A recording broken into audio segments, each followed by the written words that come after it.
So today we're going to talk about astrophotography, and it's a topic I haven't talked about before on this channel, but we'll do a few videos here and there about it. It's a hobby that I sort of have been dabbling in for many years, and we're going to start today talking a little bit about some historic things like how astrophotography was done 10 to 20 years ago, only because there are a few nuggets of information in there that are kind of valuable to understand why we do things the way we do today. I started doing astrophotography in the late 90s when I was a young engineer.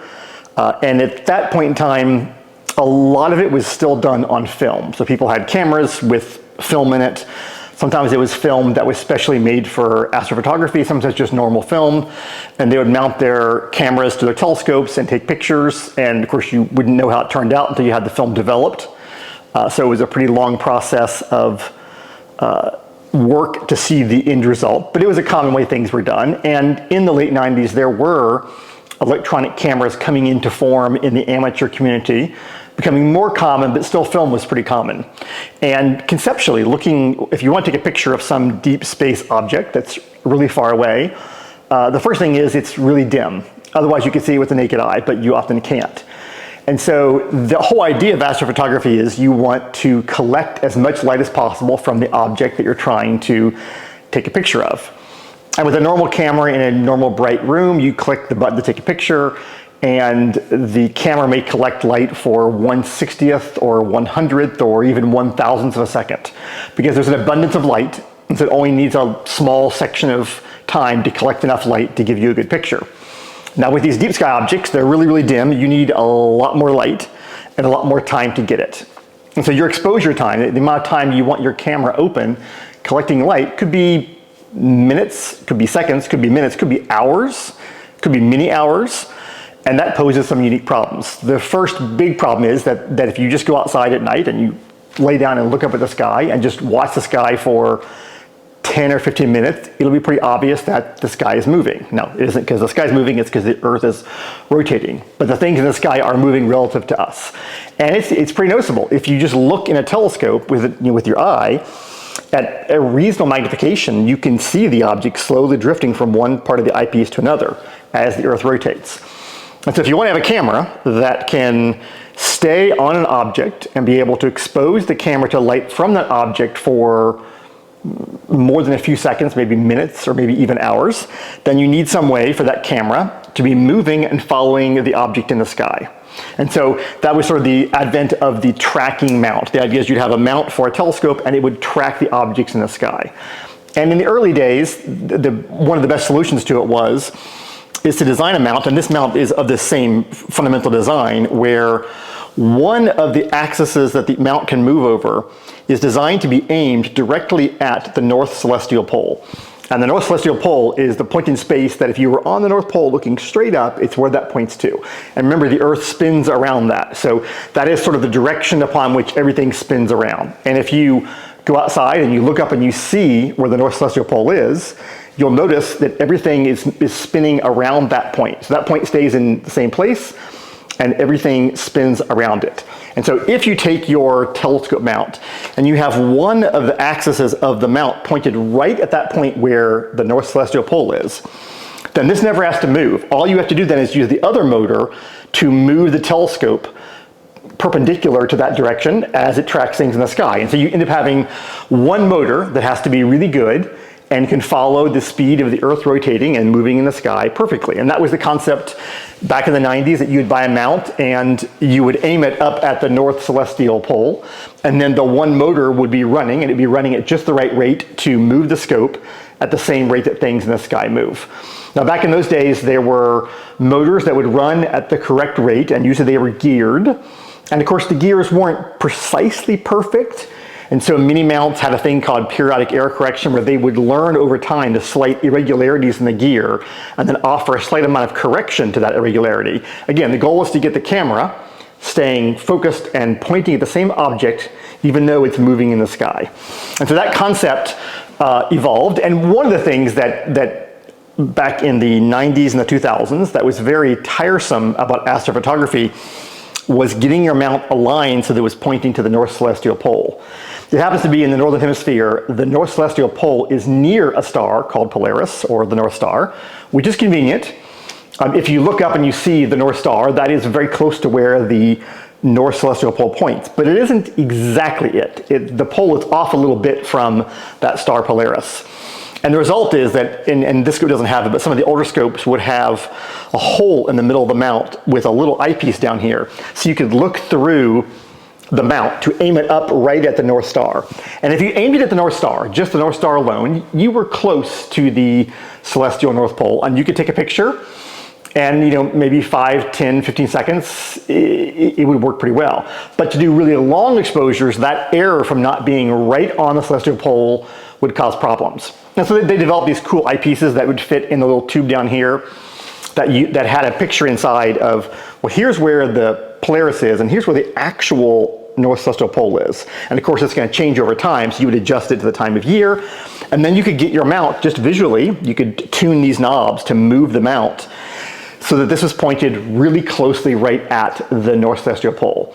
And that might have added, I don't know, maybe 10 minutes or so of you messing around, getting everything lined up to get it a little closer. And that got you a better polar alignment, which meant that you could take longer pictures because now the mount was going to track a little better. And that concept went on for a while. And if you wanted an even better polar alignment, so if you're going to do a long exposure one that's 15 minutes, 30 minutes, you could put an eyepiece in your telescope and you'd point it off at a star, somewhere not directly in the direction of the North Star, but somewhere off to the side.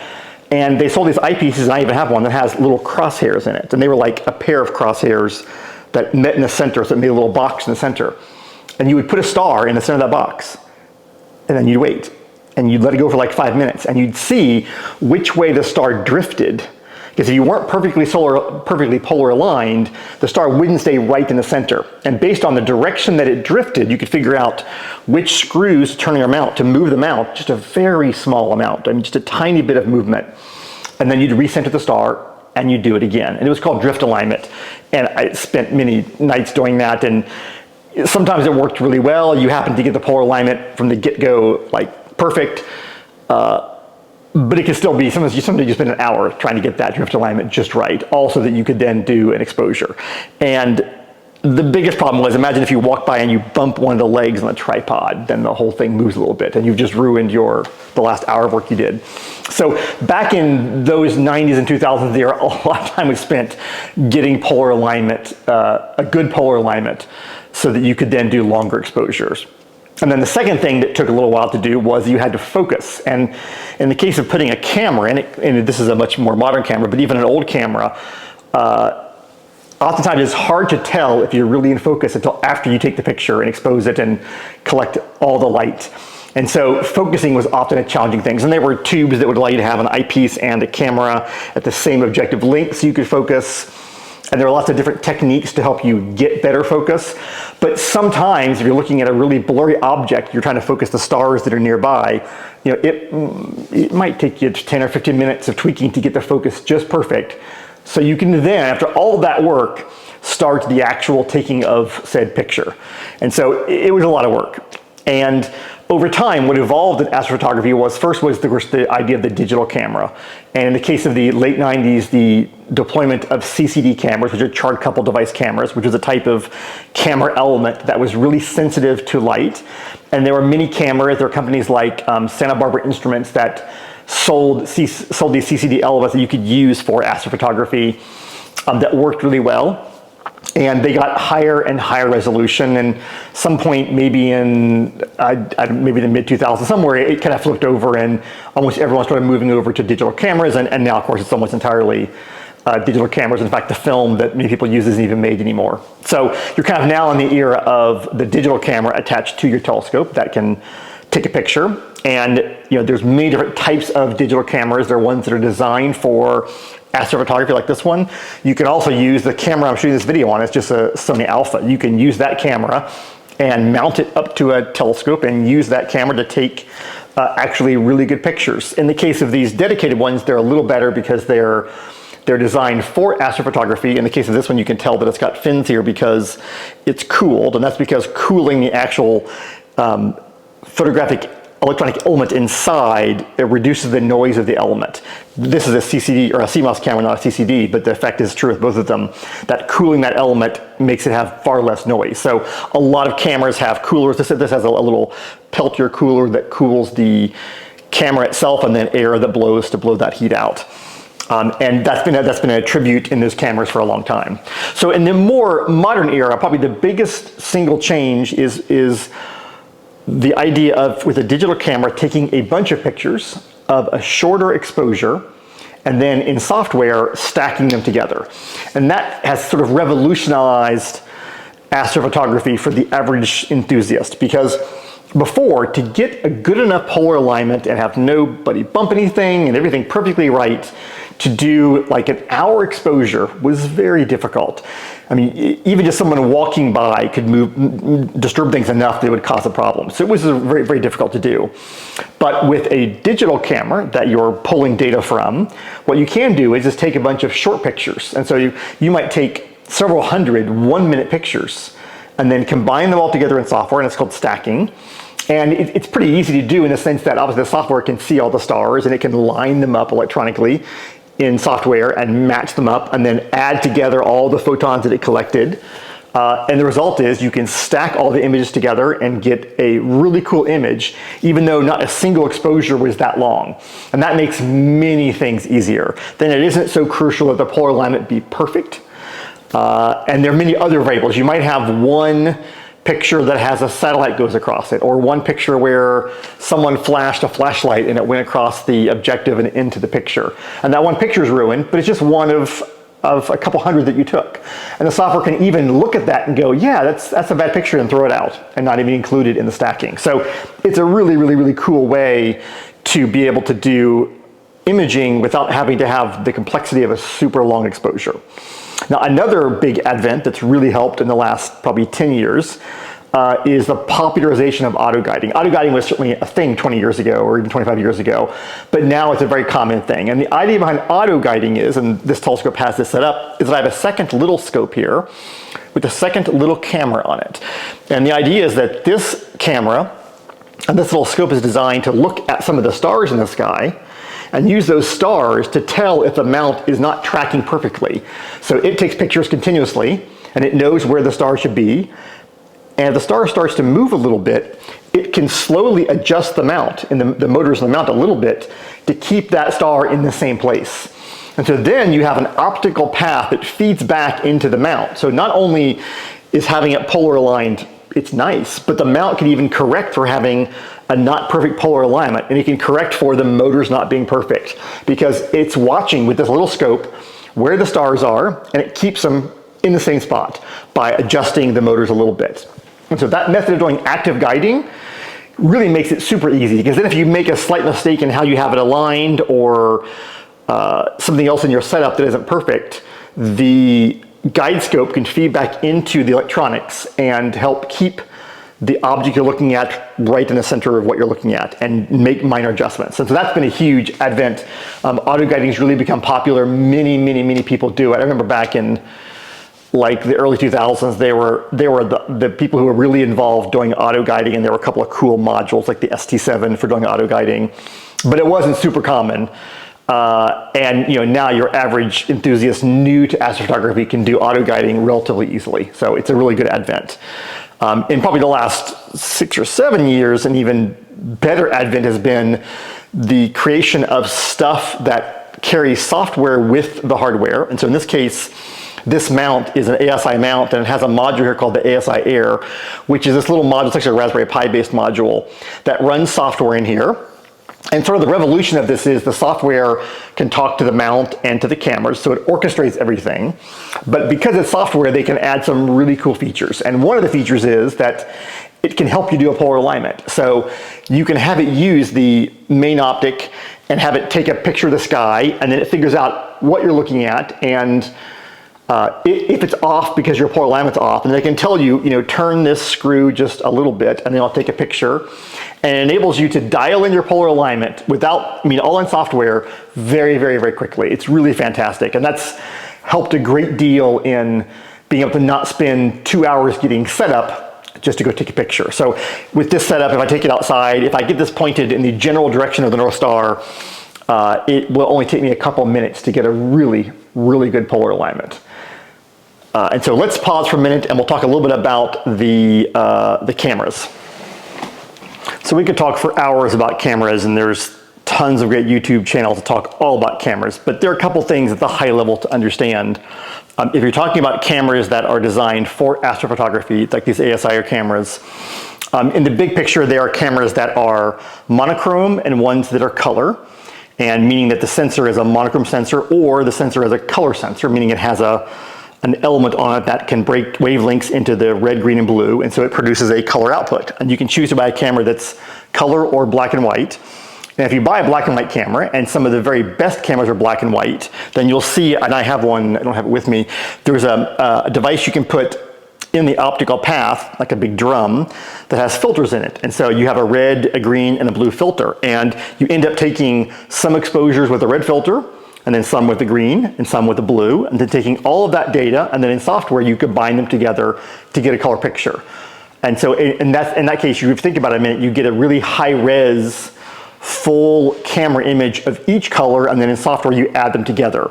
Versus in an actual color camera, there's only so many pixels that are available, and some of them are used for red, some for green, and some for blue. So it is a little bit less resolution. But fundamentally, when you buy a camera, there are the color cameras and the black and white cameras, and there's a wide range of these cameras that go anywhere from $100 up to $5,000 or $10,000. And that primarily has to do with the size of the sensor and the sensitivity of the sensor. And the bigger sensor with more pixels and more sensitivity is going to be more expensive. And so there's just a tremendous range of both the size of the sensor and the type of sensor it is that you can spend money on. So it's certainly a path you can investigate more. You also can use a regular DSLR camera on a telescope like this, or really any telescope. And those work reasonably well. I've taken a lot of pictures with a Canon camera that worked great. There are some versions of it you can buy specially made for astrophotography. One of the things is that by default, most regular consumer cameras have in them filters to filter out infrared light. But it turns out, as far as things in space, there's a lot of things that are emitting infrared light that you'd like to capture that light. It enhances the picture a lot.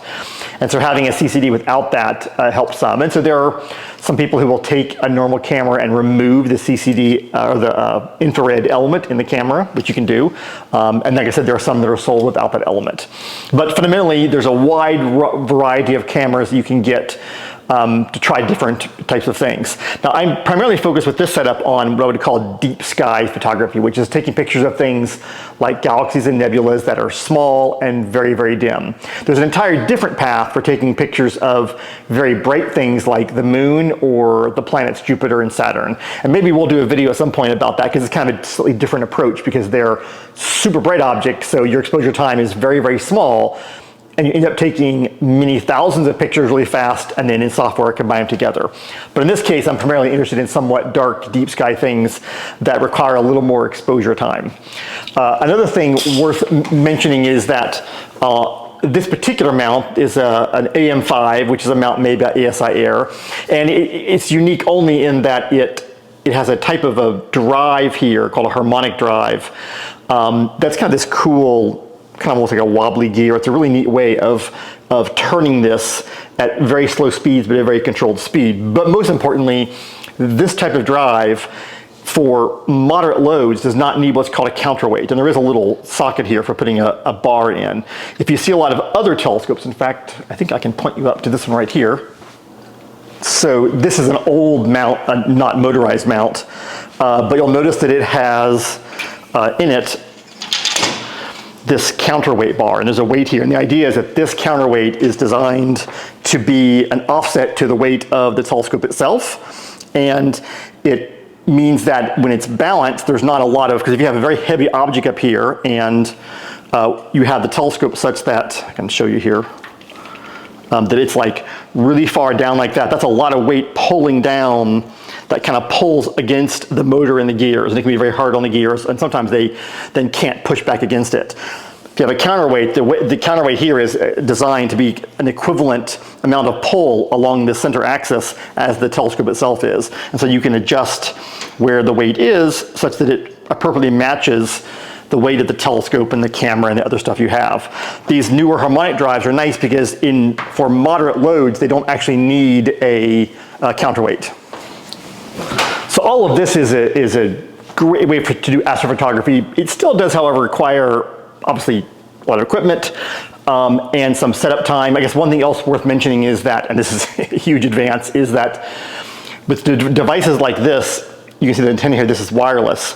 And so you can do all of the control of this from an iPad. And the best thing that means is that you can set this up outside, get it polar aligned, and then you can go back inside your house where it's warmer and pop up your iPad and connect to this and then have it directed to where you want to go and take pictures. And you can program it to take a bunch of pictures or have it run by itself all night. And that probably has made a huge advancement in just your ability to do it from home without standing outside in the cold, because oftentimes you're doing this in the winter if it's clear skies, by being able to just connect to it from an iPad and remotely configure it and even see as it's exposing pictures what they look like. And so it's a really big advance that's kind of transformed the ability to do this, especially from home. So, but nonetheless though, so you have this whole setup here. There is, however, an alternate space in astrophotography that is just incredible in how well it works. And we're gonna pivot and take a quick look at that. So this is also a telescope for doing astrophotography. This is one called the Vespera, which is by a company called Venos. That's an Italian company. And this has been out for a couple years, and there are 4 or 5 other similar devices in this space that have been out for a little while. And it's sort of a little motorized automatic astrophotography telescope. So there's no optics in it for you to look through. There's no eyepiece or anything. And when you turn it on, this little motorized arm spins up. And you can see here it's the optic element on the front. And the base itself also rotates. And it's entirely self-contained. And you turn it on, and then you connect to it from your iPad.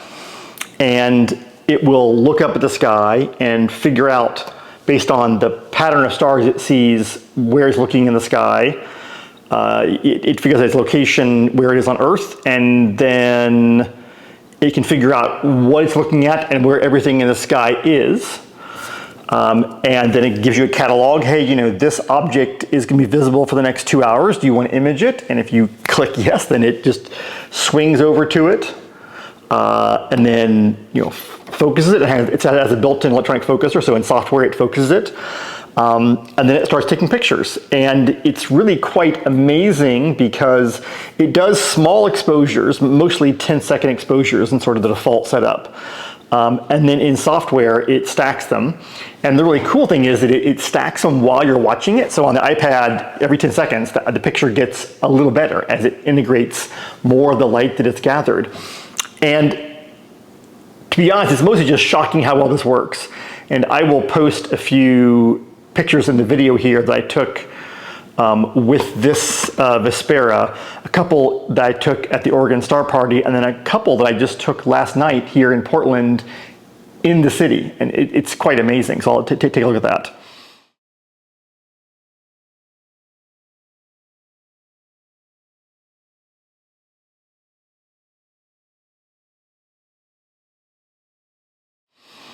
But as a device though, it really like eliminates almost all of the work of doing astrophotography, because all you have to do is turn it on and it does almost everything for you.